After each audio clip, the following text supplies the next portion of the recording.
So friends, आप देख रहे हैं इंडिया न्यूज का digital platform India news national और मैं हूं आपके साथ आयुष चित्रांश।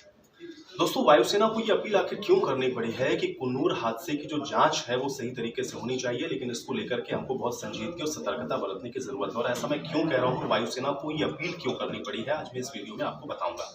दोस्तों, ये तो आपको पता है कि कुन्नूर में जिस तरह से सेना का Mi-17V5 हेलीकॉप्टर क्रैश हुआ, उसके बाद बहुत तरह की बातें आपने देखा कि सामने आई।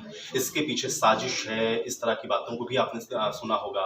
कई एक्सपर्ट इस बात को बार बार कहते रहे, क्योंकि जिस तरह का या फिर जिस हाई सिक्योरिटी का ये Mi-17V5 हेलीकॉप्टर है, जिसको वीवीआईपीज अपने मूवमेंट के लिए इस्तेमाल करते हैं। सेना ने बहुत बड़े बड़े ऑपरेशन ऐसे हैं जिसमें Mi-17V5 हेलीकॉप्टर का इस्तेमाल किया था, जिसमें से सर्जिकल स्ट्राइक दोस्तों आपको याद होगी।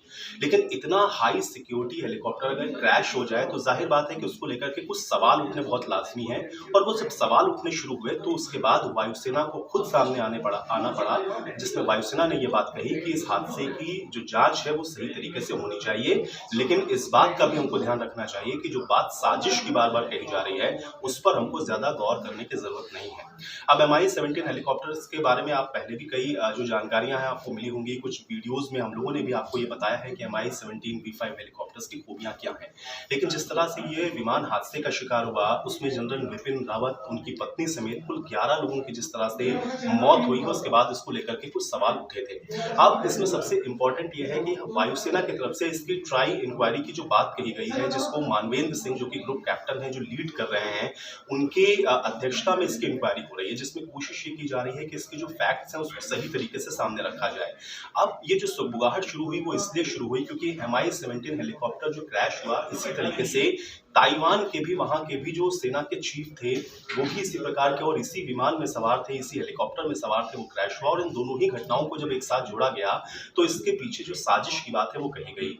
अब साजिश की बात जब कही जा रही है तो सेना ने इसको सीधे तौर पर ये कहा है कि ये सारा जो विषय है ये जांच का है, यानी कि जब इंक्वायरी होगी, इंक्वायरी के बीच में जब फैक्ट्स फाइंडिंग्स होंगी तो उसके बाद ये स्पष्ट हो पाएगा कि आखिर इसके पीछे की असली वजह क्या रही है। क्योंकि अभी कुछ भी कहना बहुत जल्दबाजी होगा, और अगर हम अभी किसी निष्कर्ष पर पहुंचते हैं तो ये कहीं ना कहीं सिक्योरिटी के साथ जुड़ा हुआ भी मसला है। और इसलिए अगर हम इस तरह की बातों को कहते हैं तो फिर वो सीधे तौर पर हमारे सेना के साथ भी जुड़ती हैं। इसलिए अब इसके पीछे जो भी जांच हो रही है, उसमें इंक्वायरी में जो भी चीज सामने आ रही है, जो फैक्ट्स आएंगे, जो फिगर्स सामने आएंगे, उसके आधार पर हम किसी निष्कर्ष पर पहुंचेंगे कि आखिर ये जो साजिश की बात कही जा रही है या फिर ये जो हादसा हुआ है उसके पीछे की असल वजह क्या थी। लेकिन आपको इस पर किसी भी तरह की टिप्पणी करने से या फिर किसी भी तरह की बात को कहने से पहले इनके तथ्यों को जानना बहुत जरूरी है।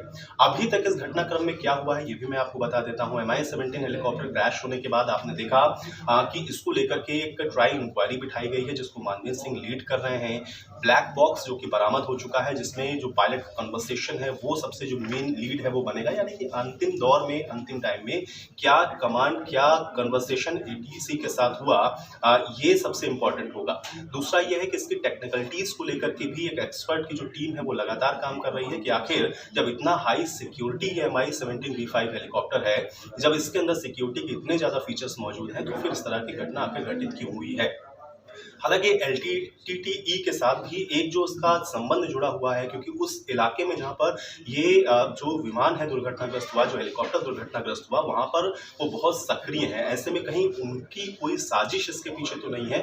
इसको भी वायुसेना ने अपनी तरह से जांचना शुरू किया है। लेकिन ये आपको समझना पड़ेगा, क्योंकि जब भी बात देश की सुरक्षा की हो, देश के सिक्योरिटी की हो, तो फिर उस पर किसी भी तरह के स्टेटमेंट को कहने से पहले आपको उसके जो फैक्ट्स हैं वो जानना जरूरी होते हैं। और इसलिए वायुसेना को खुद सामने आकर के इस बात को कहना पड़ा है कि जब तक इसकी जांच नहीं हो जाती है, हमको किसी भी तरह के इस तरह के विवादित बयान को देने से पहले सोचना चाहिए, इससे बचना चाहिए और इससे थोड़ा परहेज करना चाहिए।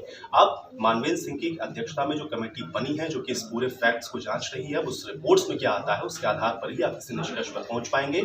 एक हादसा जरूर दुखद हुआ है, जिसमें हमने अपने CDS विपिन रावत को गवाया है, लेकिन अब आप ये मान के चलिए कि जब ये इंक्वायरी सामने आएगी, इसके अंदर की जो तमाम टेक्निकलिटीज हैं, जो एक्सपर्ट्स की टीम है, जब वो सारे फैक्ट्स को सामने रखेंगे, उसके बाद ही हम किसी निष्कर्ष पर पहुंच पाएंगे कि आखिर असल वजह इसके पीछे की क्या रही है। इसलिए इंडिया न्यूज़ भी अपनी संजीदगी को समझते हुए आपसे बार-बार ये अपील करता है कि आप इस तरह की किसी भी दुष्प्रचार में ना आए। इस तरह का कोई भी स्टेटमेंट कहीं भी किसी सोशल मीडिया पर अगर आप पढ़ रहे हैं तो आप उस पर भरोसा ना करें। जब तक इसकी इंक्वायरी कंप्लीट नहीं हो जाती है, जब तक इसके सारे फैक्ट्स एंड फाइंडिंग्स सामने नहीं आ जाती हैं, तब तक आपको इनसे बचना चाहिए, क्योंकि दोस्तों ये हमारे देश की सुरक्षा के साथ जुड़ा हुआ मामला है।